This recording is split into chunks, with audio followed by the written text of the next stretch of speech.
o Rafael perguntou, eu vou precisar saber programar? É necessário eu saber programar ou só entender?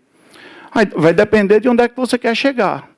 Porque hoje os maiores desenvolvedores de aplicações nas suas áreas, normalmente, por exemplo, um software jurídico, ele tem uma equipe jurídica por trás que trabalha com aquilo ali, que consegue fazer aquilo ali ocorrer. A gente tem uma ferramenta lá na empresa que trabalha com IA para fazer uma análise de exames. Então, o que é que a gente tem lá? A gente tem um médico radiologista, que entende como é que a máquina funciona, e temos um técnico radiologista que está com a mão na massa todo dia analisando aquilo. Sem essas pessoas, minha equipe de programação é inútil. Por quê? Porque eu não vou conseguir fazer um produto maturado, eu não vou conseguir produzir um produto com uma maturação rápida. Vai demorar mais. Então, é necessário que a gente tenha um mínimo de compreensão na área de desenvolvimento. É importante até porque abre um leque de possibilidades em todas as áreas e na advocacia não é diferente. E eu trouxe aí o Python. Mas o que é o Python? O que é Python aqui? Alguém já ouviu falar esse nome, Python? Quem já viu, levanta o braço aí, só para eu ter uma ideia. E quem sabe o que é Python? Beleza? Olha, pessoal, toda a minha palestra não vai ter... Eu vou tentar falar o nível mais popular possível para gerar entendimento de todos. Então, eu vou buscar falar o menos técnico possível para proporcionar o entendimento, que esse é o fundamento. Tá? Então, o que é Python? O Python é uma linguagem de programação dinâmica, onde você vai conseguir, através de uma curva de aprendizado alta, entender como é que funciona a programação, fazer alguns mini-programas. Tá? E nisso aí, você vai ter uma compreensão de como é que vai funcionar uma aplicação. Você vai poder expandir isso aí através de uma aplicação.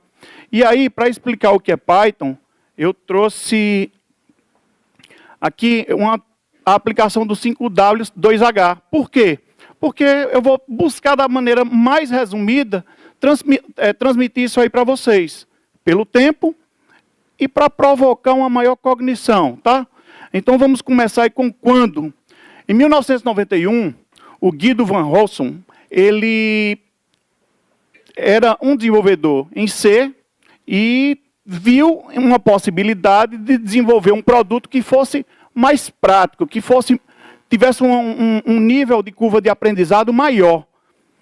O que é a curva de aprendizado? É a curva para você atingir o maior êxito possível, o maior conhecimento possível, a maior eficácia possível no desenvolvimento de uma aplicação. Então, ele desenvolveu essa aplicação denominada Python, onde ela tem outras variações, só que a gente vai ficar com esse nome, Python. E aí, tanto que, no decorrer desse desenvolvimento, ele foi criando, surgiram várias versões, e hoje você vai encontrar duas versões ainda ativas. Normalmente a gente vê que tem, quando uma aplicação surge a versão 3, normalmente a versão 2 ela é esquecida. Normalmente quando você vê uma próxima versão, a versão anterior, ela vai sendo esquecida. E no Python, eles têm basicamente duas versões, as duas, tanto que eu coloquei os releases aí, as atualizações, ou seja, são duas versões que saem atualização para elas, até porque o software desenvolvido no Python 2.7, ele não vai conseguir ser executado, na maioria dos seus comandos, na versão 3.7. E vice-versa, se tornou duas linhas de desenvolvimento. Tem aplicações maturadas funcionando em 2.7. E para fazer essa, na verdade, digamos, essa transferência de versão vai gerar um acarretamento de novo desenvolvimento. Então, acabou que ficaram duas versões aí bem permanentes. E, pessoal, por que o Python? O Python, segundo o Computer World e também o Sapo.pt, em 2019, o Python está entre as 3 linguagens mais utilizadas do mundo. Do mundo. Então, temos aí, entre as 10 primeiras, o C, que é bem importante, mas o nível a curva de aprendizado do C ela é lenta, ela é uma linguagem que é bem, se torna mais segura, mas por ser uma linguagem de baixo nível, ela vai acabar sendo mais demorado, menos prático para o advogado entender como é que funciona C. Então, eu trouxe até, inclusive, alguns exemplos voltados ao Python que eu vou mostrar aqui para vocês. E por quê? Por que eu indiquei o Python para o advogado entender como é que funciona uma linguagem de programação, como é que funciona um algoritmo? Inclusive, o Dr. Cleobert abordou. Entendam o que é código-fonte, entendam o que é algoritmo, porque às vezes a pessoa vê uma pessoa falando, porque o meu algoritmo, não porque o meu código-fonte. A gente vê a quantidade de notícias aí enormes, com a confusão com esses dois termos que são distintos, embora complementares. Então é importante você entender como é que funciona isso aí. Ele já deu a prévia do que é que são, né?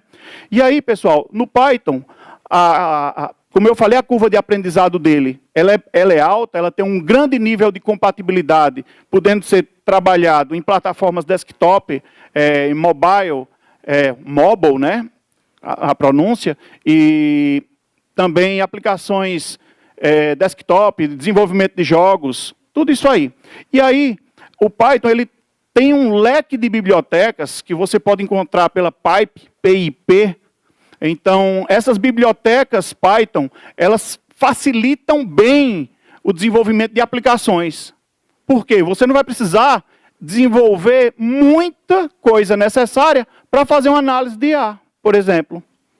E aí, dentro dessas bibliotecas, você vai encontrar muita coisa voltada a IA, a ciência de dados, a análise e gestão de dados, e também a área de segurança informática, o qual eu utilizo Python hoje exclusivamente para a área de segurança. Minha programação em Python é para a área de segurança. E aí, pessoal, onde é que a linguagem Python pode ser instalada?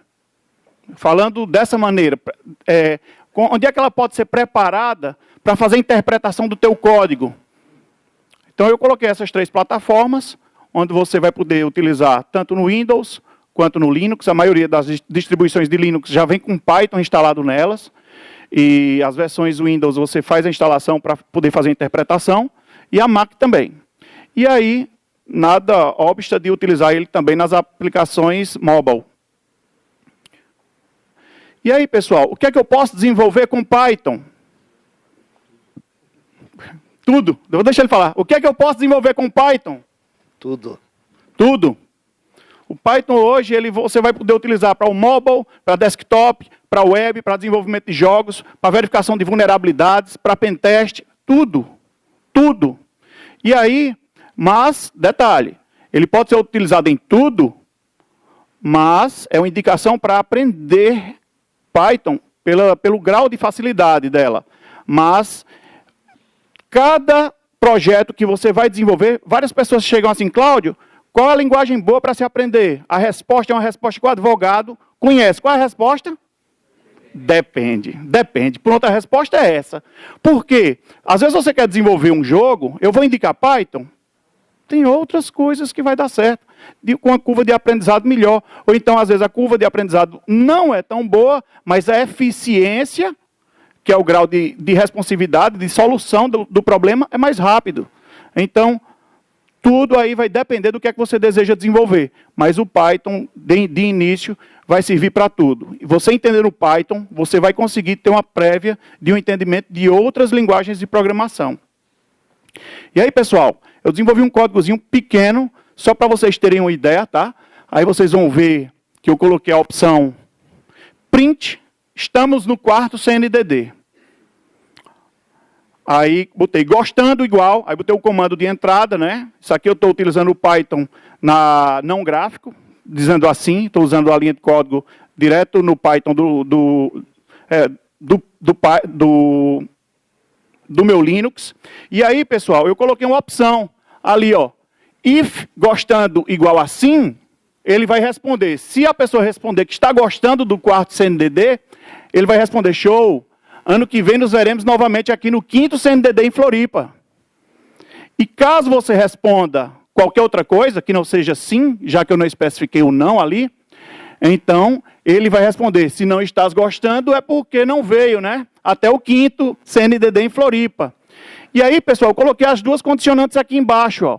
Quando eu executo aquele código escrito lá em cima, ele vai, nesse quadro do meio, ele vai aparecer exatamente dessa maneira. Vai aparecer o print, vai parar, vai esperar eu responder. Quando eu digo sim, ele passa para a resposta do sim.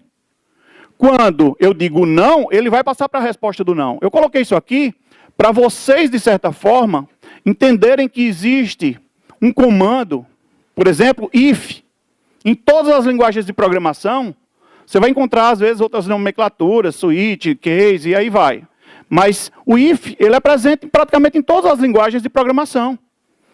É uma condicionante que você vai poder, através desse if, fazer milhares de condicionantes para um resultado. Até eu já vi publicações, inclusive compartilhadas pelo Dr. Cleobert, que tratando if, o que é inteligência artificial? Inteligência artificial é um if. Pois é, então, precisa entender o projeto das bibliotecas para você ver que não é só assim. Tá? E aí, pessoal, para eu fazer isso aqui, eu não precisei instalar nada no meu computador. Eu disse que instalei, eu estava lá com o meu Linux e tal. Às vezes a pessoa só utiliza o Windows ou uma plataforma mais que tenha uma interatividade maior, não utiliza o Linux, aí fala, pô, o cara instalou o Linux, instalou o Python, não vou saber fazer isso aí. Cara, vai naquele site ali, online, gdb.com, que você vai escolher. Lá em cima eu botei um círculo, ó, você escolhe em qual linguagem de programação você quer testar. Eu escolhi Python e escrevi o código aí, cara.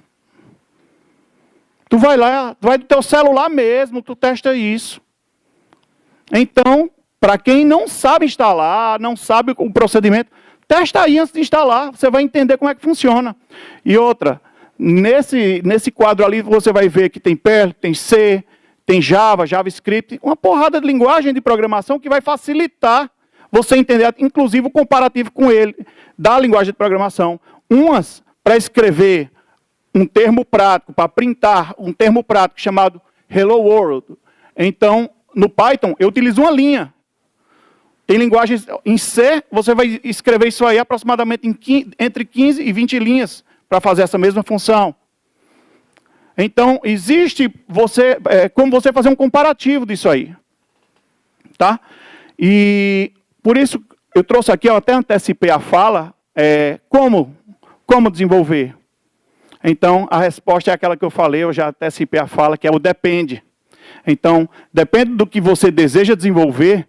Então, vai ter o banco, a base de dados mais adequada que você deve utilizar, vai ter a linguagem de front que você vai ter que utilizar, a linguagem de back que você vai utilizar. Ah, Cláudio, eu posso desenvolver uma aplicação utilizando só Python. Se eu aprender exclusivamente Python, eu vou conseguir desenvolver alguma coisa? Depende, se for no modo não gráfico, você pode utilizar basicamente o Python na área de segurança, é o que eu faço. Quando eu vou utilizar qualquer coisa que não seja na área de segurança, eu já desenvolvo em outras linguagens. E aí, se você quer utilizar o Python para desktop, então você vai integrar o Python com outras ferramentas. Se você quer desenvolver em Python para o mobile, você vai utilizar outras ferramentas junto ao Python, outras linguagens auxiliares. E aí, tem como desenvolver? Tem sim. Existem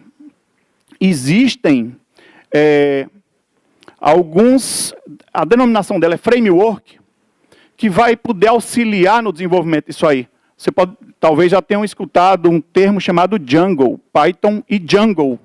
Então, o Django ele é bem popular quando se fala em Python para o desenvolvimento mais ágil para desktop. Existem algumas bases de dados que o Python tem uma integração maior, que é o SQLite, a base de SQL, que é perfeita.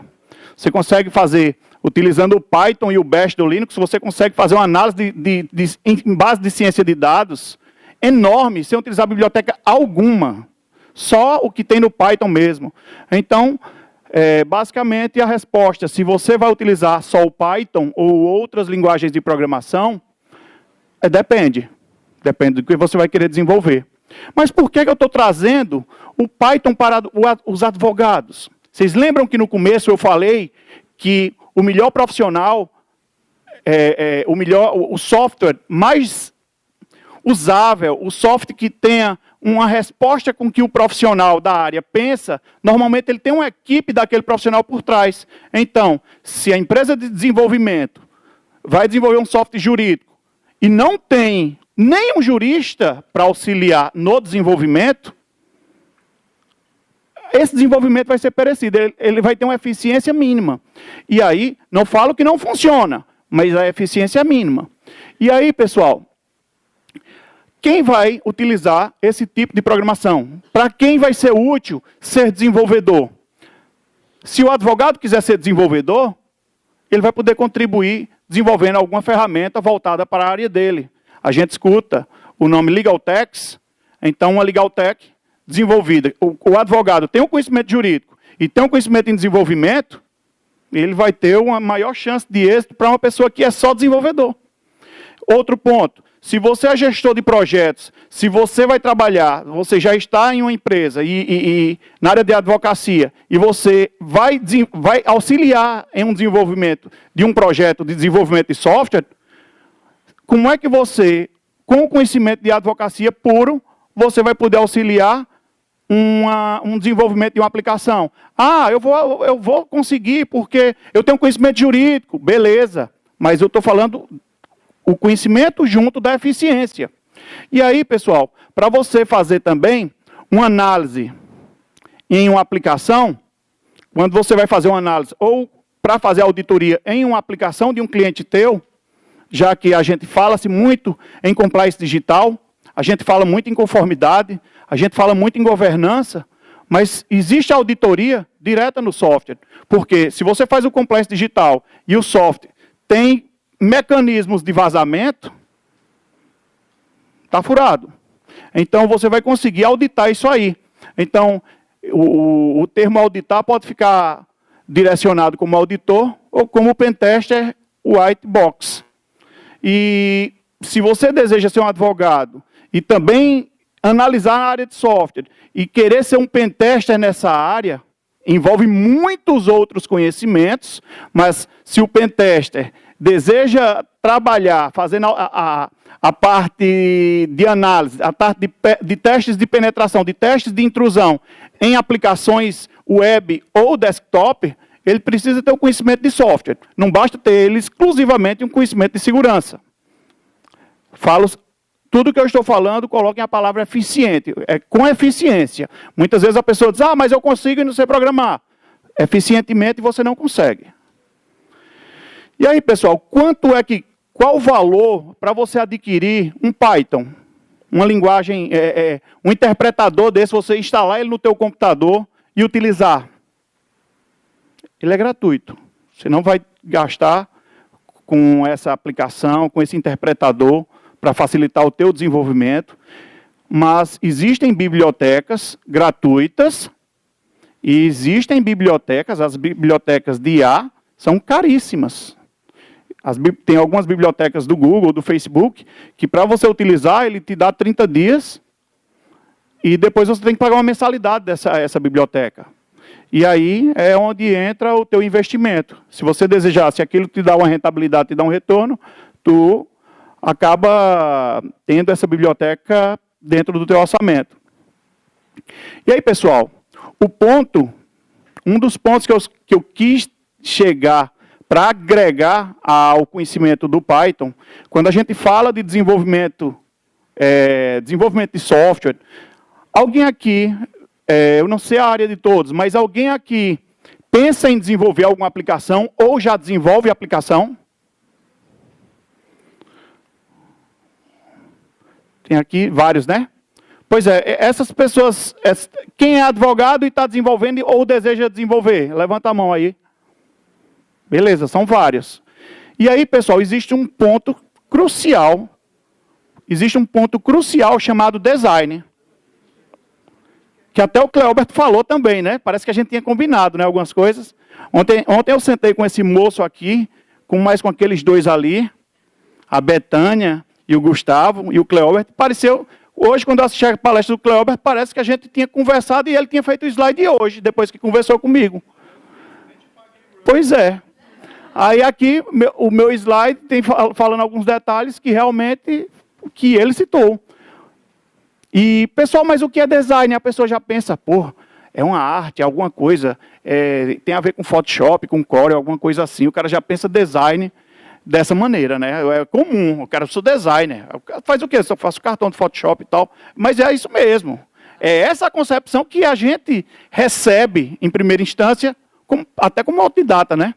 E aí, pessoal, quando fala design, trata-se do design da concepção. Se você vai conceber um produto, você precisa ter algumas práticas, as práticas de privacidade, as boas práticas voltadas à proteção de dados, à segurança, mas a principal para o desenvolvimento de um sistema que atinge um nível de maturação maior, ele deve estar adequado às normas internacionais. Se você deseja ter uma aplicação, que essa aplicação seja uma boa aplicação, tu tem que adequar ela às ISOs necessárias para o funcionamento dela. Se é uma aplicação médica, tu precisa adequar ao HIPAA, por exemplo.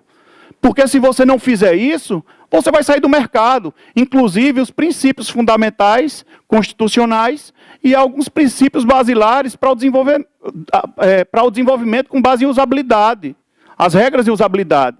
E o que é usabilidade, pessoal? Essas regras de usabilidade, eu trouxe algumas, entre elas tem a eficiência, mas eu quis tocar nesse ponto aqui voltado à segurança, já que a gente falou muito de proteção de dados, em cada painel aqui, eu acredito que nenhum painel tenha passado em branco sem falar de proteção de dados, né? Então, vamos voltar à usabilidade com base em segurança. Se você vai desenvolver alguma coisa para o governo, existe uma cartilha chamada Cartilha de Usabilidade e Acessibilidade. Se você não seguir essa cartilha, o teu software não é homologado. De cara, você paga a tua equipe, desenvolve o produto, faz um excelente projeto, mas o software não é homologado naquele tribunal. Por quê? Porque não seguiu as cartilhas de usabilidade, e entre eles, cifragem de tabela, criptografia da base de dados, né, que é, em outras palavras, e aí, isso aí proporciona que você não entre naquele mercado. Para concluir, tem 2 slides, já vou concluir. Por que eu falo da importância do desenvolvimento com base em segurança, tá? Para quem deseja desenvolver qualquer aplicação. Eu vou mostrar 2 clientes nossos, que contratou a empresa para a gente fazer uns testes de intrusão na aplicação web dele. E o primeiro, na verdade eu trouxe só o segundo. O primeiro só apresentou uma vulnerabilidade simples. O segundo, a gente encontrou um nível de vulnerabilidade tão alto, em outras palavras aqui, a gente gerou um quadro, onde tinha 6 pontos de vulnerabilidades altíssimos, e esses pontos de vulnerabilidade, dava para fazer o que aí, Cleobert? Diz aí. Olha aí, o XSS, SQLI. Pois é, você já sabe o que foi que a gente conseguiu fazer. A gente conseguiu acessar a base de dados do cliente completa. Completa.